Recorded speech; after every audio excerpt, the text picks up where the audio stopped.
Alrighty then, it's time for the next episode in the challenge series. Episode 42 is on offer, and, well, it's another case where the first three races are business as usual, and then the fourth and fifth races get whack. Or wacky, not whack, they're not bad. They're just quite bizarre events. Veronica, now having finally registered, completely, has redesigned her S2000 since she's had more time to actually put the thing together now, so it doesn't look anything like it did when it showed up. In fact, it wasn't even the same color. It was Midnight Pearl before, now it's, black and blue.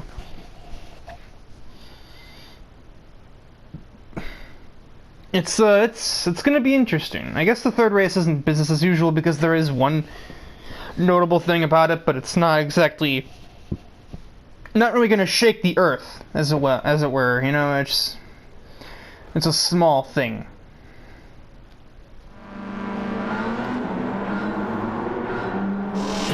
You're green for the first race of this episode. 720 category vehicles racing at Fuji Speedway. And we're already getting into one of the three cars in the thumbnail. Did I call her Veronica earlier? I feel like I might have done that, and I definitely meant Raven.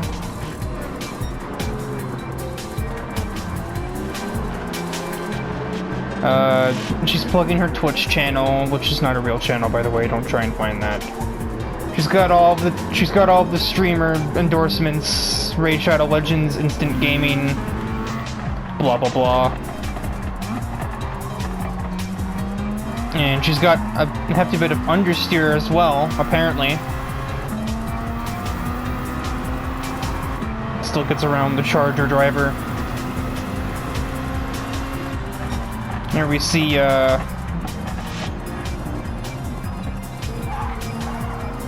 Lynette Mulsanne, who just moved her A220 into the 720 category, but I don't think it's going to be doing a whole lot of good here. A track like Fuji isn't going to treat a vehicle with that amount of horsepower too well.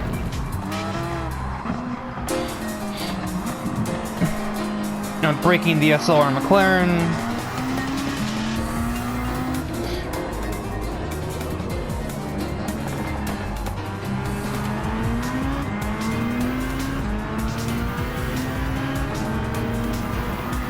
Out dregs the Cayman. There's a bit of a kerfuffle ahead. They're going to be 4 wide going down. Come on, show me it.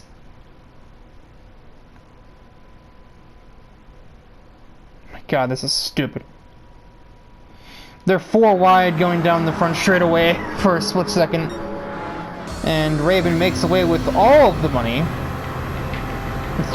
4 places on a singular straightaway. Cam getting a bit physical with Brian Ice.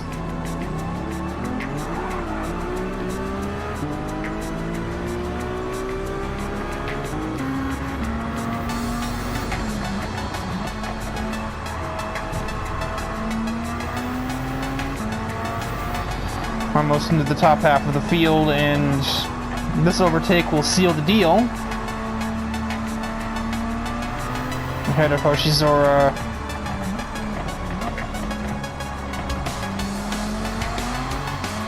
Comes upon an obstruction in the form of a battle for P8. Battle for 8th between the 8 car and the 80 car. There's a lot of 8s going on. Akemi is left vulnerable, and Raven tries to put an S2000 in a spot where there's not room for an S2000. Understeers horrifically just there.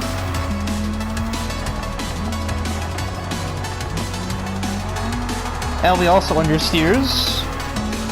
We literally watched Ellie herself move from 9th to 6th on this lap, and Raven's just kind of following her through as she goes. Through the last turn, though, I think Raven's gonna set up for a better exit. And she'll get the career with relative ease. Overtaking her sister, I think I saw her, give the, haha, I'm passing you lights flicker, or light, flash lights thing. out-dragging a GT350R, out of all things, and is catching another GT350R in the form of Ryan Stevens up there.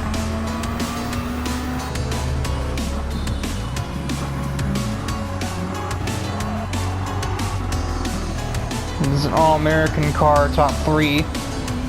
Stars and Stripes looking ass. We got Thomas O'Reilly followed by Gemini, followed by Ryan Stevens.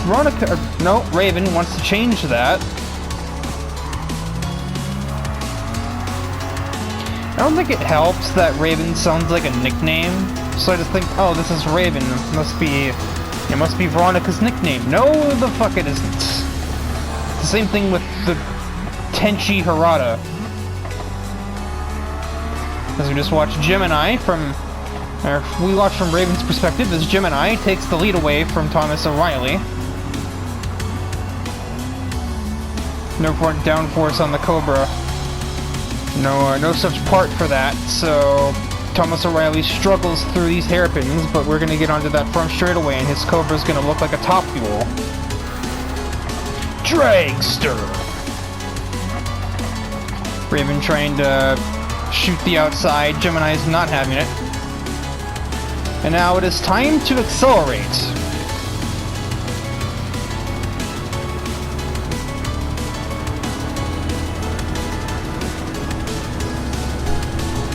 Gets ahead of the S2000 and gets Gemini for good measure.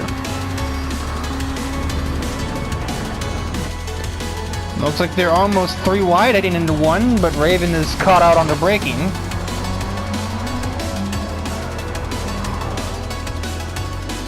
Still all squares for the lead as they head towards 3, but Thomas accelerates into the front. Gemini peaks but can't find anything. That might leave him vulnerable to Katsuragi.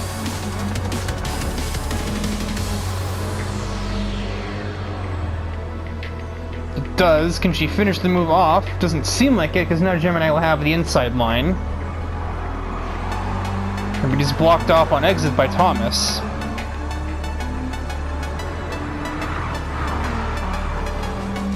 This race to the line is going to be very interesting. Thomas might have the lead, but I don't think it's going to last too long, as Raven has to insert her vehicle there. This time, Gemini takes the lead back from O'Reilly again. Raven tried to be 3 wide there, but has to retreat. She's down the inside of the Cobra now, and she's trying to get it all. She's trying to straight line the exit there.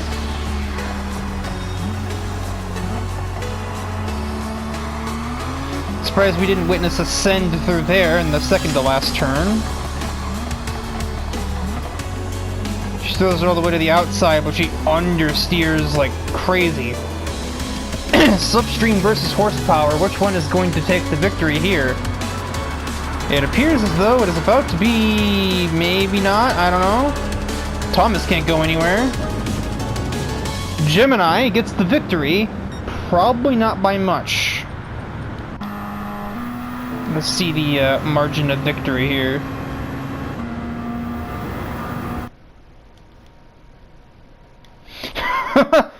You can see Thomas just sneaking into shot. Yeah, there's your margin of victory.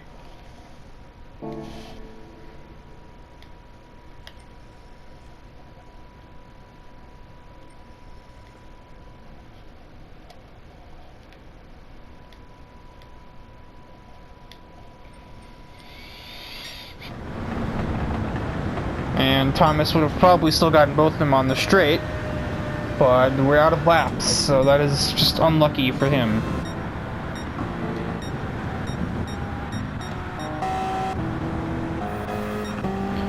Suffice to say, I think Wilson regrets her choices, because this thing ain't working here. She ain't gonna finish. She's the only person that it wouldn't wait for. Yeah, she might want to consider going back to 680 with that. Anywho, on to round 2.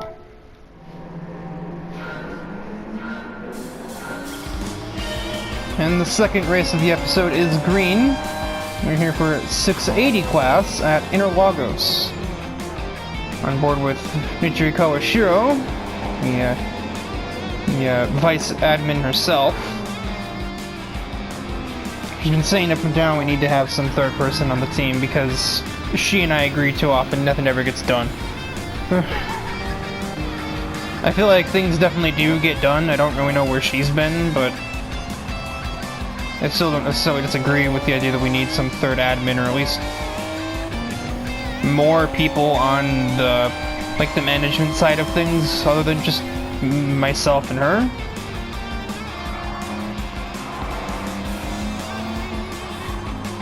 It's a lot of shit to do for two people who also race in the series that they're trying to manage, since we're pretty wide at the moment.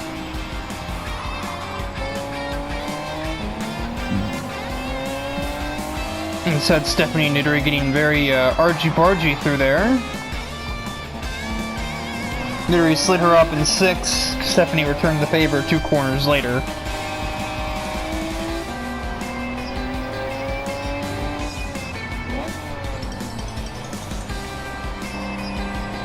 Tried to sneak on the outside of Taniguchi. Could not do much. Could just out-drag her and Tony Lombardi instead. Ahead of the not Plymouth Roadrunner.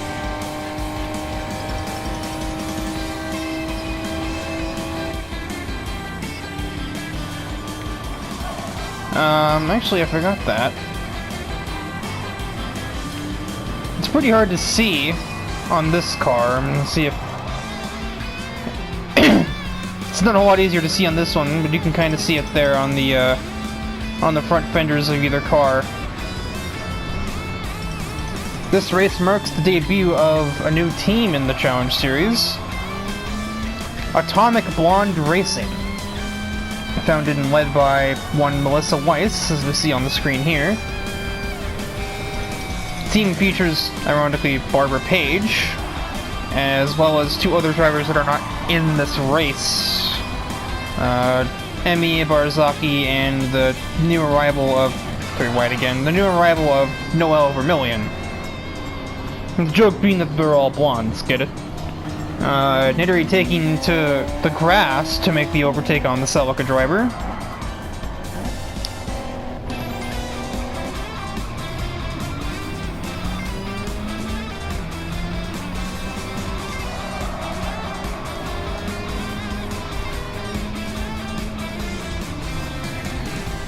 This is Kevin Begstrom passing the Celica.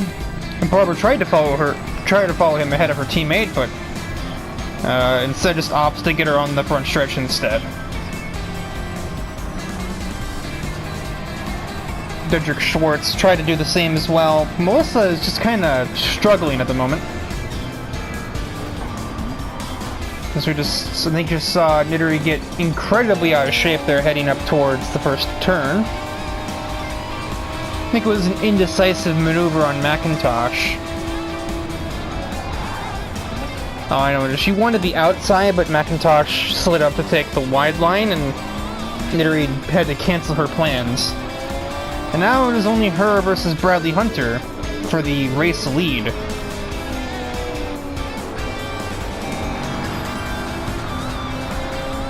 This is some like Dom Toretto versus like Brian O'Connor type stuff here. We have this incredibly gaudy looking tuner car as Brad Hunter just vanishes, just completely botches the turn.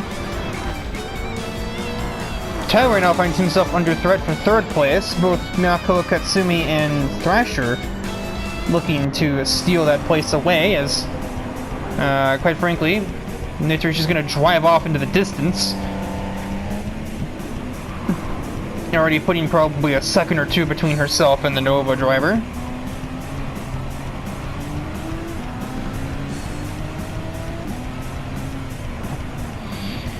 Thrasher gets ahead of both Miyako and Tyler to place himself in the podium positions. Can he get 2nd away from Hunter? This corner would be his best chance, because I don't know if he's going to really have a speed advantage over Nova, or that Nova, on the straightaway. He clearly does not have that. No, Hunter is flooring it.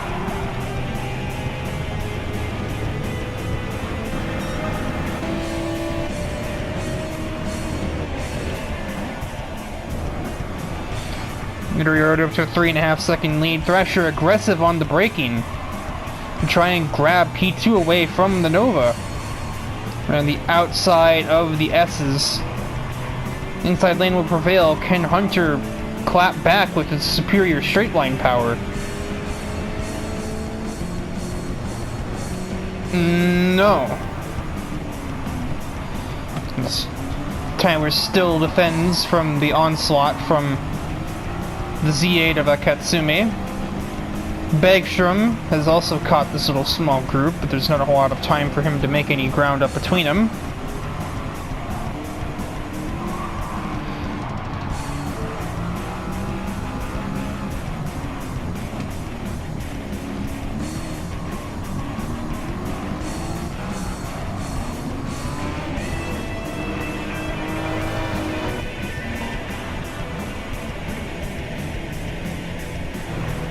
Man, this is not a race that Otto Koskinen wants to remember at all. He's in turn 5, the next car is in turn 7. And Nidori is in the final turn. The great Bradley Hunter train of 2022 heads out of Junsao, but Nidori Kawashiro is going to administrate a victory here in Interlagos. Thrasher was actually bringing the gap down a little bit. His lap wasn't that far off of Nidori's, and he had to spend most of it trying to keep Bradley Hunter in his mirror. So were there a 5th or 6th lap, I think Nidori might have actually had some threat from that Mustang, but unfortunately for Thrasher, time is up.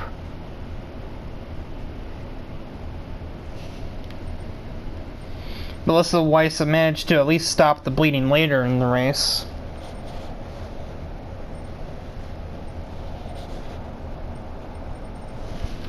So she managed to at least stay in the top 10, but based on where she started, she really should be doing like top 7. Anyway, it is now time for race 3. Nice lights. You're here for the 3rd race of the episode. Laguna Seca now in the 640 class, and we have with it the debut of another new driver who could not quite get processed along with the other, 9 that debuted in episode 41.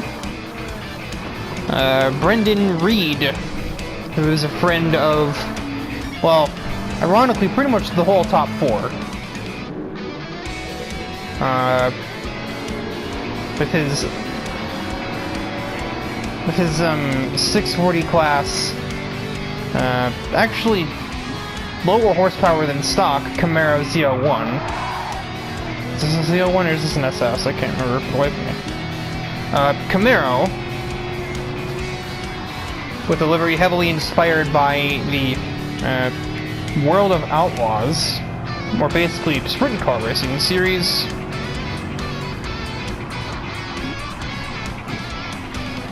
It's a weird thing because because it's got less horsepower, it turns into something of a handling style car. But you can only really get so much handling out of a car that weighs 3,400 pounds or so. It does make it pretty stable with that in mind, but it can be sluggish in those higher speed turns. We'll probably see it at least once come into play during this event, as he's already up 8 spots through 1 lap of racing. Interesting fact, he's actually the first car in the whole of the Challenge Series that's running on Hoosier tires. The vast majority of drivers opt for Bridgestone, Michelin, or Yokohamas.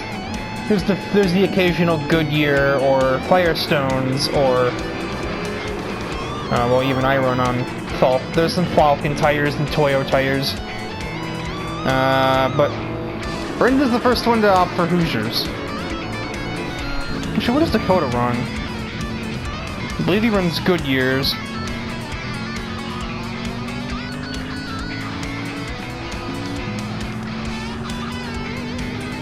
Surprisingly, he doesn't have a tire sponsor on his car. I think they're Goodyears, though. Yeah, like Nico's got Toyos on, Thrasher has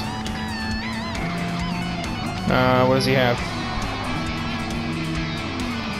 I'm pretty sure he's got Bridgestones on this truck. Oh, obviously, Alexis Aliris is actually in the minority. There's not many drivers on Continentals like this.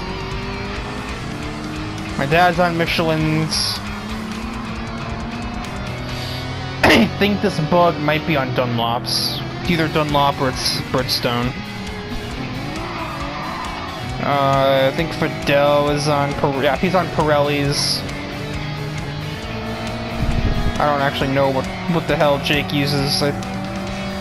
This car, I think, is on... I can't remember. And my contingencies are pretty small. Oh, I'm on Falcons on this car. The quarter panel.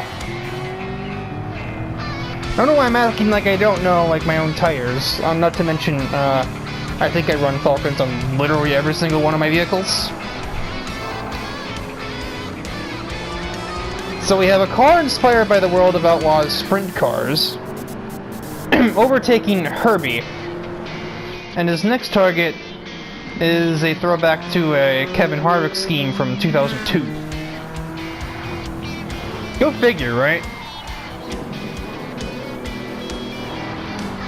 And there's just me looking like a Need for Speed Underground reject.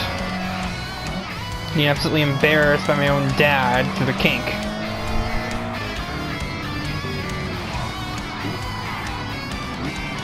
Brendan has now caught Trevor Graham, and Trevor Graham is all over the place, just trying to even stop for the corkscrew.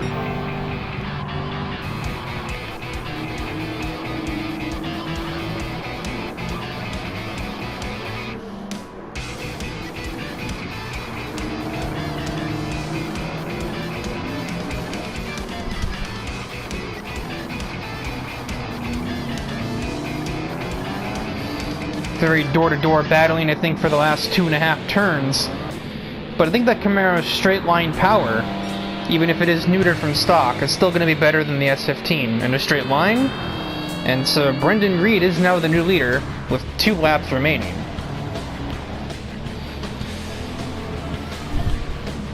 As my dad has just taken 4th place away from Sebastian Sham.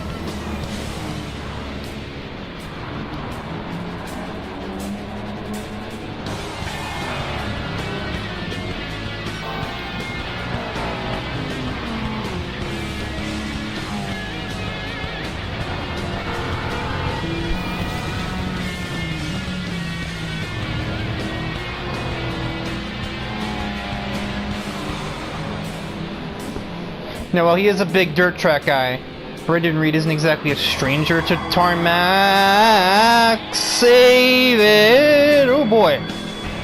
He hooked one of those Laguna sausages and, well, he nearly went to death. Trevor sends it on the inside of the corkscrew, nearly gets straight through Reed's quarter panel. Now Jake is there, as is my dad. Sebastian Sham not far away either, so now we have a 4-car battle for the lead, courtesy of Brendan's small error going through the kink.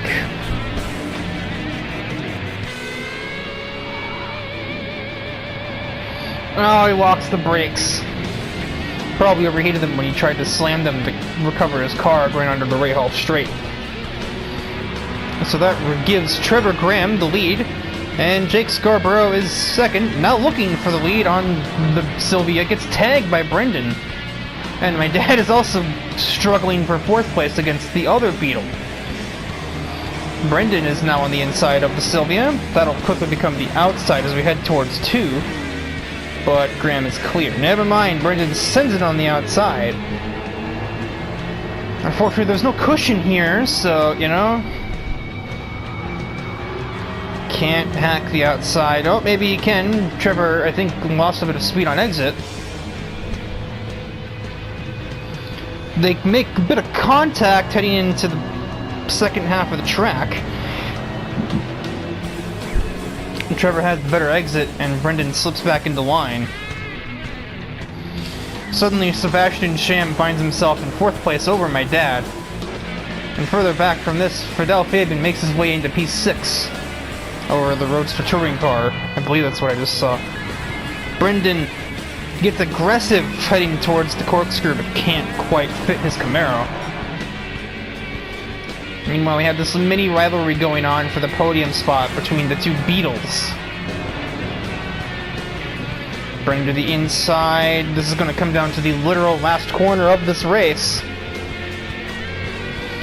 157 versus 40, or the 35 if something stupid happens. We're out of the last turn, nothing stupid happens. The Camaro is going to have more straight line speed. Brendan wins in his debut by not even a car length. And the top 5 cars literally bumper to bumper as they cross the finish.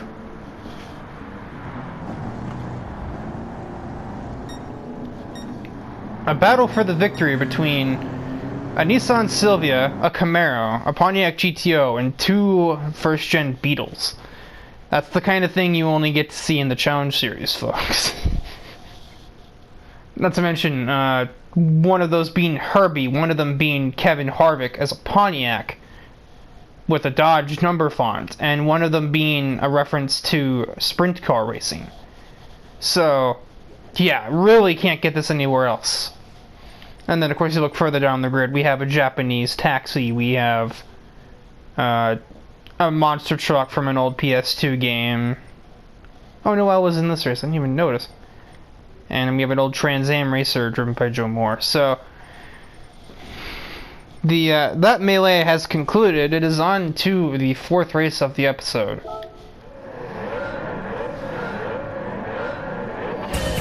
We are green for the 4th race of this episode.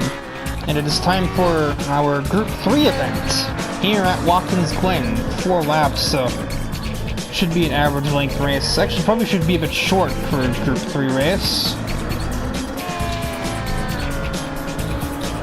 Probably could have done with 5 laps. But oh well. Going from the speeds of the 640 car to the speeds of a Group 3, my brain is having to sort of recalibrate a little bit, as we are focusing on Eric Wojciechowski as he starts last. Not that you really believe that, considering we're through half of a lap of the circuit, and he finds himself in 8th place. Truly a start worthy of most likely the winningest driver in the Challenge Series still. The only competition he's got in that regard is Dedrick Schwartz, really. I mean, there's the Wreckfest series, but that's a separate bag of chips. And there, I think it's probably either me or Barbara. Barbara has the most Derby wins, I think. And she also has a championship in normal racing too, so she's not a one-trick pony. I'm just seeing some vague stupidity up here from Sebastian Orleans. I think he's got snap oversteer.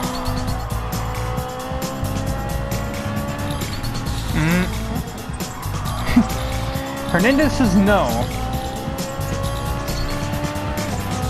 Eric says don't care, give me 6th place.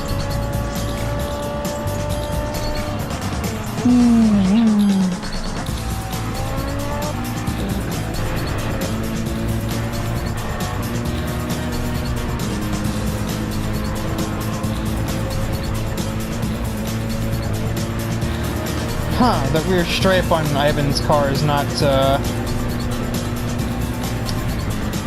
lined up properly. Now I have to tell him that. And that's intentional somehow, as Eric is really pushing it through the bus stop chicane there. He almost pays for it dearly.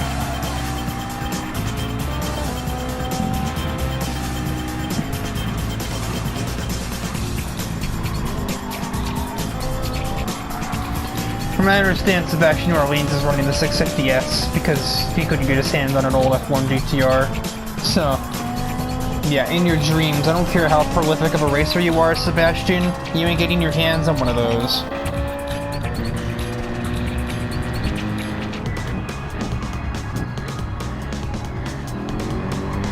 Sordakov gives a huge bump to the back of Francesca Fidanzi, the leader of the race, who I think started on the front row alongside Kotori, who now finds herself in 5th.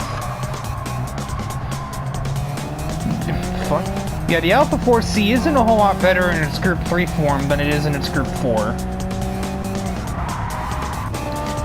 It may arguably be even worse than its Group 4 version, actually. At least relatively speaking.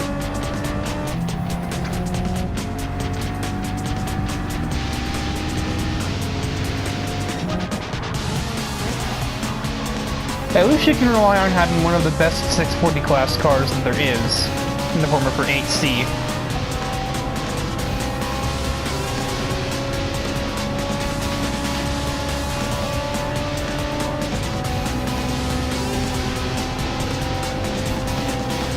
Eric is closing in on the top 3 cars as we have a battle for the lead going on up ahead.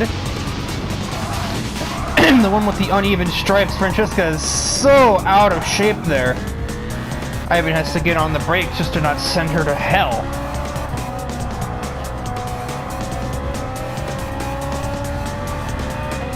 And Eric, well, would have been able to take advantage, but these two can't pick a lane.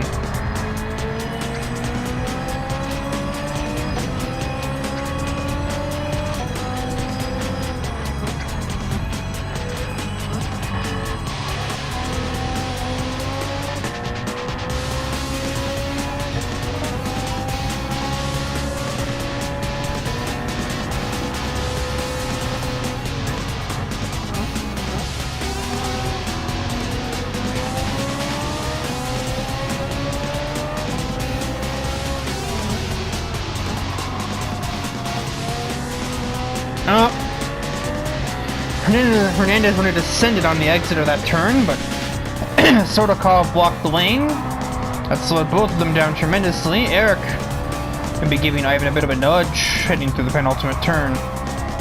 Sweeps on the outside,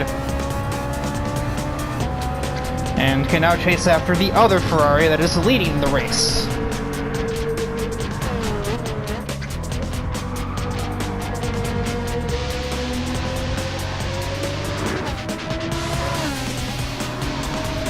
He's got some time. I would say the gap is, well, it's about 1.5 seconds at the moment.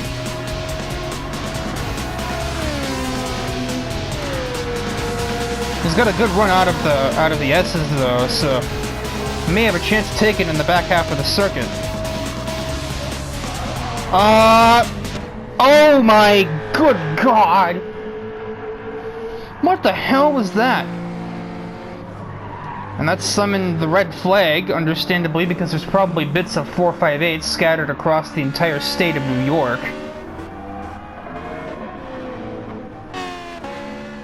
You can see everyone's taking it pretty slowly here. Yeah, that's the red flag.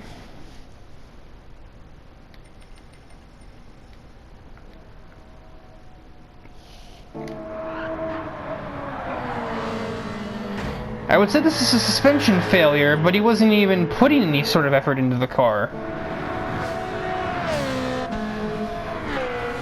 Look down to there at the telemetry there.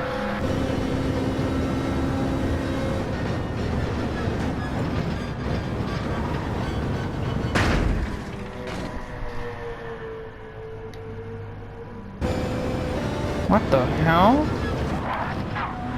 As soon as we get over that second curve, he just stops. No throttle, no brake, no steering, and nothing. What other drivers see there?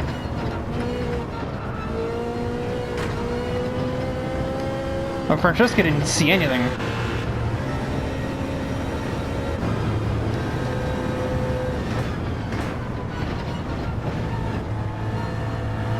Good God. Check a side mirror, maybe? Does this car even have those? Can't see much.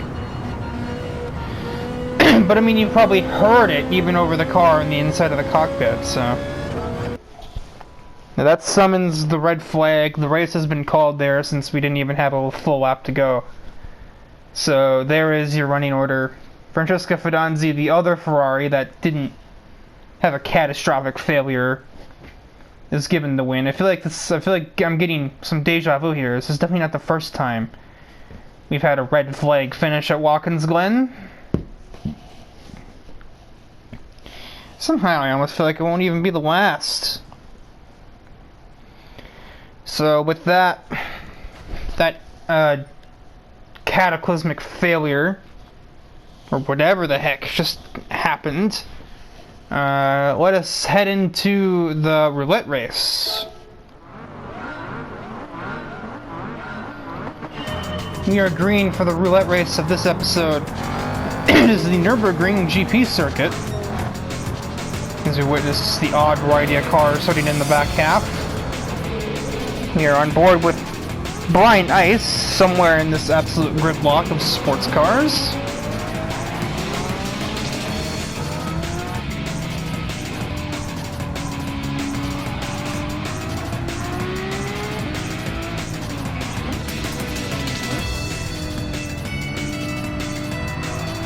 My God, Jake is so out of shape.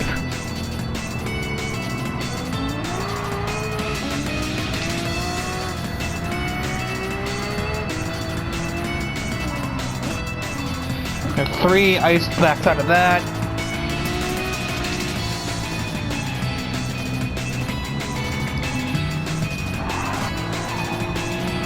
I'm out of shape.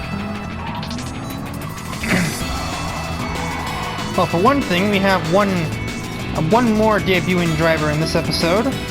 It is... No, it is not. It is Paul Valentine, older brother of Axel Valentine, who's much further back on the running order at the moment. As Ice muscles his way ahead of Bradley Hunter. He's apparently representing Cyberpunk Edgerunners. Kind of weird that he would be taking me as an anime kind of guy. Unless maybe that's a very lucrative sponsorship, perhaps. As Wayne Hansen gets into the back of Natasha Harris.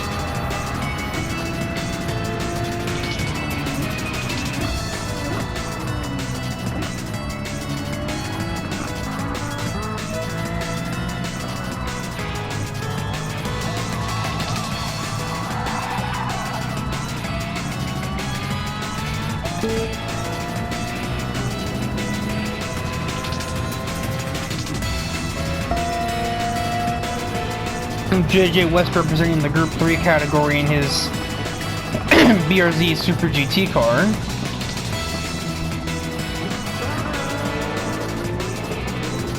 Starting to look like Hot Pursuit 2 here. Murcielago, F50, Viper, Diablo. All we're missing is some Porsches and a Corvette. We have a Porsche. That wasn't Hot Pursuit. That's in Porsche Unleashed, I think.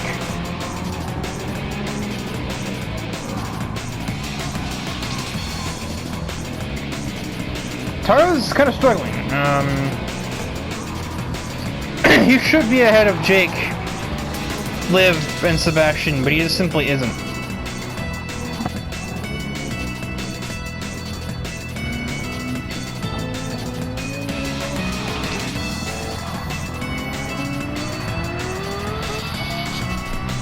As Natasha Harris is obviously thirsting for a bit of pace at the moment, she ain't got much to show.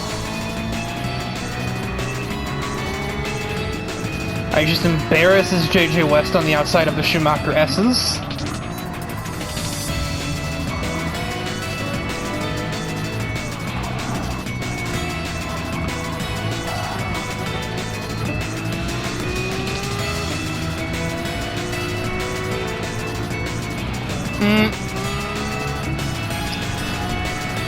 Wayne tests the brakes. Ice isn't pleased. I feel like we're about to get a repeat here.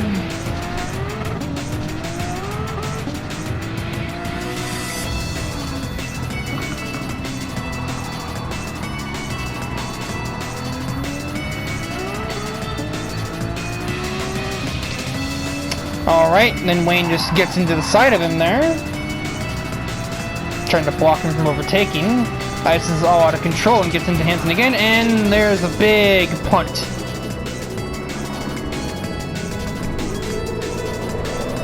That was ultimately ineffective. He probably could have bought some takedown lessons, I think. Would have benefited him there. Oh my god, the suspension travel on the RX-7 there. This is Natsuki puts herself back down the inside of Wayne Hansen. But not being on the outside in a lower category vehicle, I feel like this battle is over.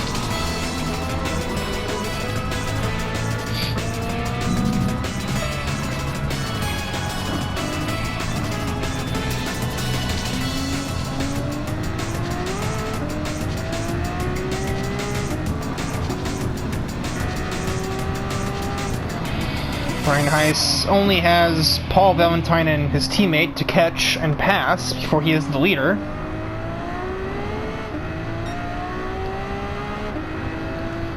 Paul Valentine, no issue. It seems more like Valentine just kind of got out of his way there. Curious. Whatever the case, Ice now only has to pass his teammate. I don't think it'll be so easy though, considering the fact that Dom is running in... Actually, no, I'm dumb. They're both in 720. I should remember. I registered that Huracan at 720. As is the Diablo. Wayne Hansen's in 760. As are Nico and Natasha.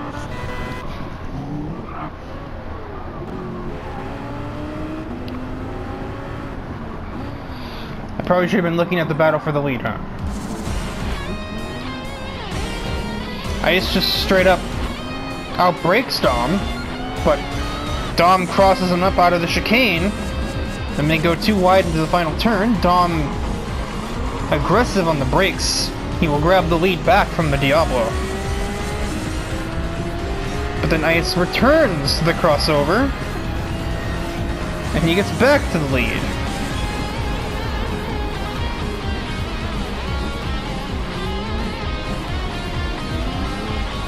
And now with Wayne Hansen still occupied by the Focus driver.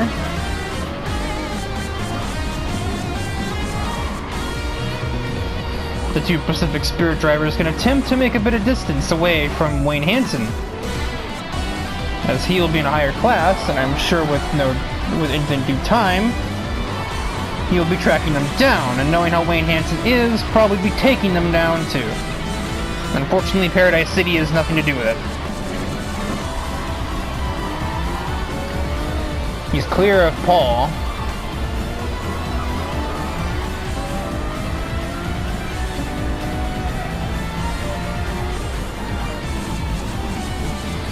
Warning, assholes in mirror are closer than they appear.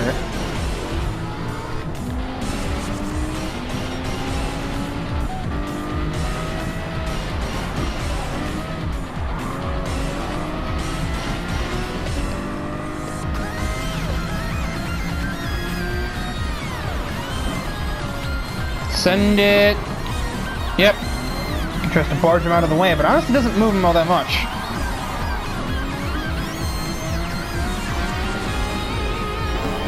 Nice shift forehead.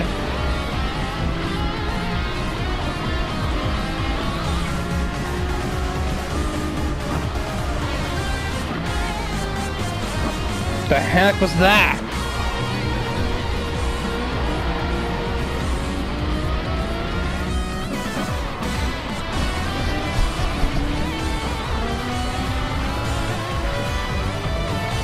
Natasha Harris still isn't past Natsuki. That's a car category below her. As Hansen seizes second place away from DePrisco. Oh no! That's a lockup. That's also a tailspin for Brian Ice. He rejoins the circuit alongside his teammate DePrisco. Sneaks back ahead of him. Ice obviously gonna want that back. He got Diablo. He was reminded what it means to drive a mid-engine car. Let off the gas, hit the brakes, and the car just decided, you know what, how about I just invert myself real quick? Well, I guess invert would be upside down. Let me just rotate myself real quick. Based on the lap timers, this should be the final time around the circuit.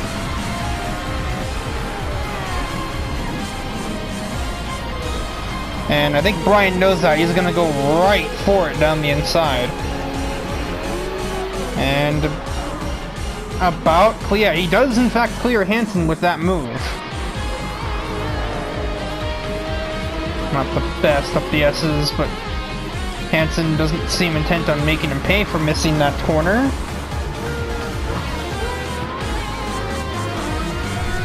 I think he was expecting a dive there. He didn't get it. He was expecting it there, but Hansen baited him out. Misses another shift. He really needs to get that fixed.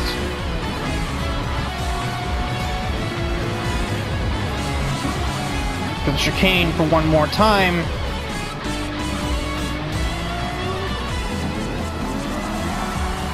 Hansen will get the benefits of all the drive out of the chicane, but one more corner to go. Ice has to do is not botch the exit. He has not botched the exit. Brian Ice is going to take a recovery victory at the Nordschleife over a 760 Wayne Hansen. His teammate Dom DePrisco will join him on the podium, followed by the debuting Paul Valentine taking third in class. Natasha Harris definitely had a race to forget here, finishing behind multiple 720 cars. Yuko didn't do amazing either, but, I mean, Paul and DePrisco were, and Brian for that matter, were performing way above what 720 cars should be doing.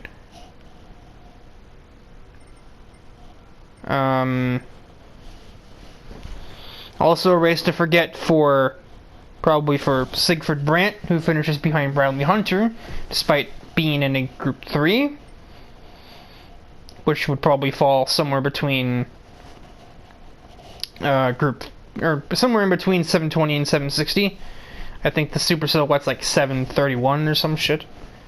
Axel Valentine wins the 640 category, even finishing ahead of Lombardi. And Taro definitely wants to forget this one, losing to several 640 class cars. And that'll wrap things up here in episode 42.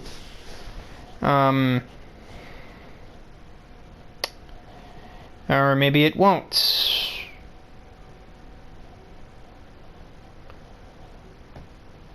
Well, that's interesting.